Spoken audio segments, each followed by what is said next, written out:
こんにちは。僕はコスプレイヤーの逆横と言います。武器とか防具を作るのが好きです。今回は妖怪学園 Y に登場するワイルドボーイの二丁拳銃を作ってみました。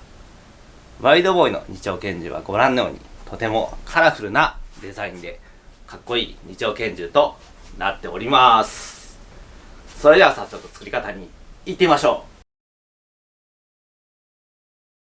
材料である COS ボードからパーツを一通り切り出します。COS ボードとはコスプレ造形向けのボード素材です。軽くて柔らかいですが簡単には破れません。曲げても折れません。アニメショップ、東急ハンズ、大型手芸店、ネット通販などで買えます。型紙を使って切り抜いていきます。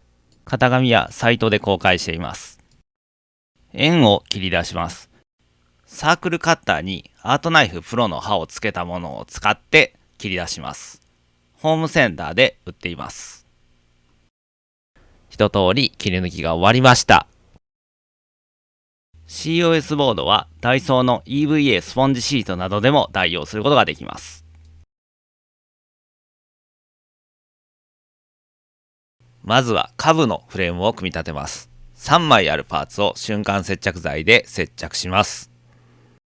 側面が3層構造になっていると見栄えが悪いので薄い COS ボードを帯状に切ってそれを貼り付けます。側面に瞬間接着剤を塗り順次接着していきます。瞬間接着剤を対応してますが全て100均のを使っております。貼り付けた帯は少し余裕を持たせてあったので余った部分を切り落とします。トリガーとなるパーツを接着します。ライターで軽く角を炙って角を少し溶かして滑らかにしています。煙が出ることがありますが吸わないようにしてください。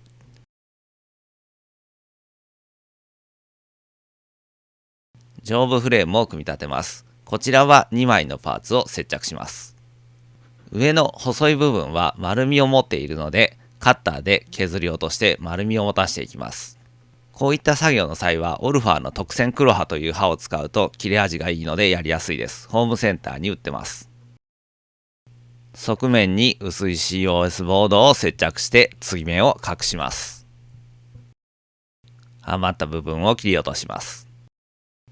後部にあるプレートを組み立てます。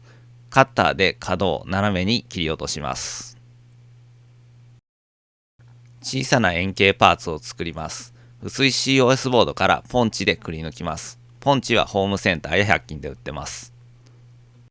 切り出した円を瞬間接着剤で接着します。本体の方へと瞬間接着剤で接着します。前方のパーツを組み立てます。2枚のパーツを接着し、本体の方へ接着します。後ろにある丸いパーツを作ります。円形に切り出したパーツをカッターナイフで削り出していきます。小さいパーツを接着します。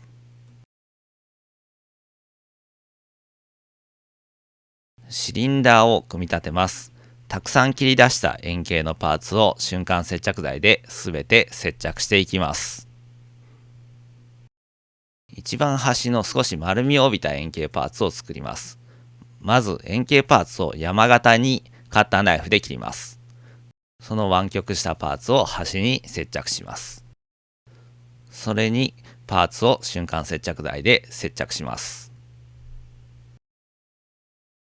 ハンダゴテの熱で筋を彫ります。ハンダゴテはホームセンターやダイソーで売っています。煙が出ることがありますが吸わないようにしてください。バレルを組み立てます。パーツを瞬間接着剤で接着します。このような接着しがたい箇所の接着の場合は瞬間接着剤と合わせてアルテコスプレーという瞬間接着剤硬化スプレーを使っております。これを使うと硬化が非常に早くなりとても作業がやりやすくなります。ホームセンターの接着剤売り場で売られています。なおボンド G17 という接着剤でも楽に接着できます。ボンド G17 はホームセンターにもありますが100均にもあるので手軽に入手ができます。お好みの方法で接着してください。先端部を組み立てます。段差になっている箇所があるので一度対象箇所を切り抜きます。カッターだと小回りが利かないのでデザインナイフを使ってます。ホームセンターや100均に売ってます。切り抜いたパーツを元の場所に少しずらして戻します。そして接着します。これでくぼみができます。端と端を接着して筒状にします。本体へと接着します。園芸用の棒を芯として使います。畑などで使われている棒です。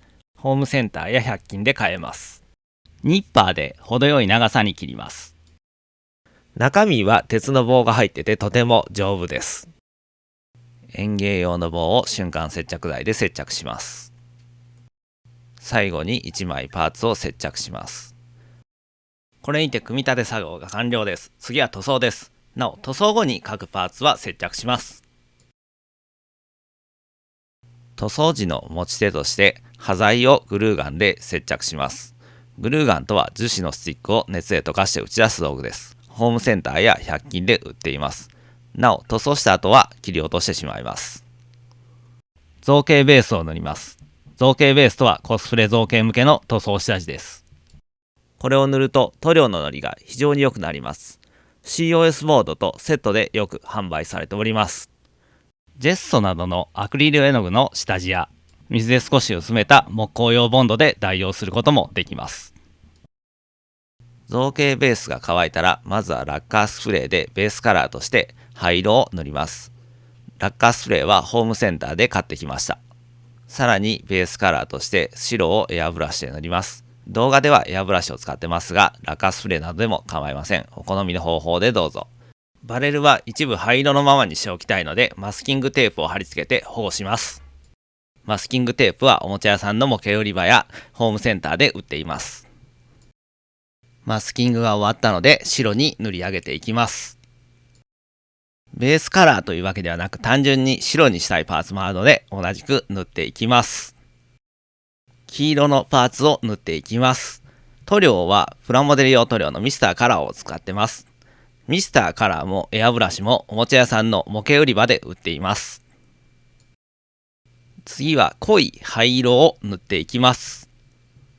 このパーツは後ろ半分だけ濃い灰色なので、ハンダで彫った筋を目安にマスキングしておきます。マスキングできたので濃い灰色を塗ります。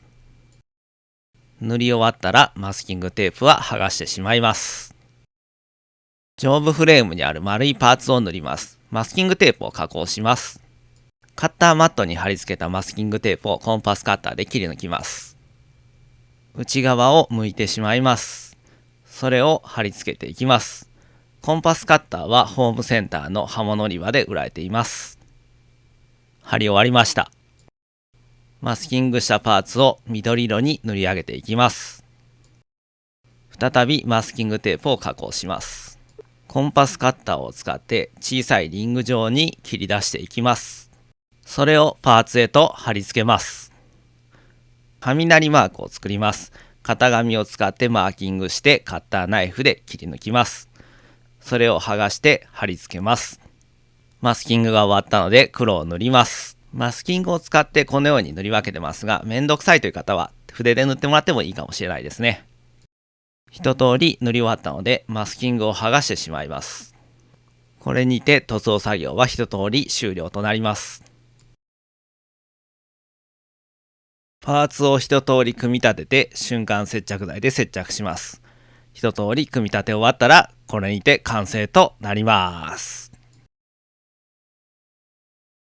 全長は35センチ、11丁の重さは 180g となります。2丁作るのにかかった時間は23時間、材料費は2500円となっております。サイトに型紙データやより詳しい作り方、制作時の注意点も載せてます。実際に作られる方はそちらもご覧ください。アドレスは動画の説明欄に記載しております。動画の内容に関して質問があればコメントでお気軽に書き込んでください。妖怪ウォッチの動画は他にもあります。妖怪学園 Y の紅丸の断絶丸。妖怪ウォッチシャドウサイドの不動雷鳴剣の作り方もあります。ぜひご覧ください。当チャンネルでは武器や防具の作り方動画をたくさんアップしております。他にもいろんな動画があるので、ぜひそちらもご覧ください。よろしければチャンネル登録お願いいたします。Twitter やサブチャンネルもやってます。それでは皆さんご視聴ありがとうございました。またねー。